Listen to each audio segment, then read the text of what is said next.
ברוכים הבאים לסרטון מספר 2. אז בסרטון הקודם הראיתי איך אני קונה איזושהי מניה של נסדק, עכשיו אני קונה S&P 500, סתם כי אני כנראה אחזיק את זה להרבה שנים, אז עשיתי את זה בקרן אירית.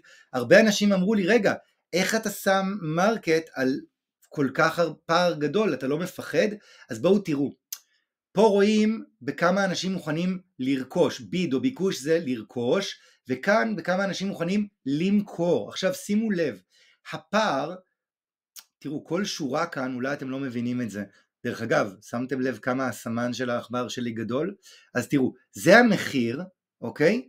במחיר הזה יש אדם שכנראה בוט, אבל לא משנה, מוכן לרכוש 1,000 חתיכות במחיר הזה, בשווי 2 מיליון שקל.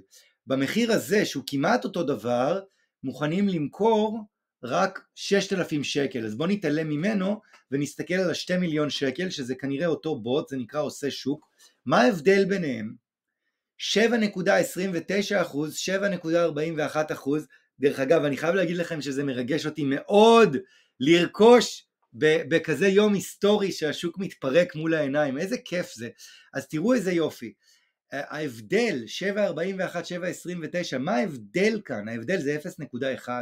זה אומר שכשאני רוכש בסכום קטן עד 20, 30, 40, 100 אלף שקל, ההפרש הזה לא באמת משמעותי בשבילי. ולכן כשאני רוכש לא אכפת לי כמה אני שם. אז הנה הלימיט פרייס שלי זה, אני סתם מגזים,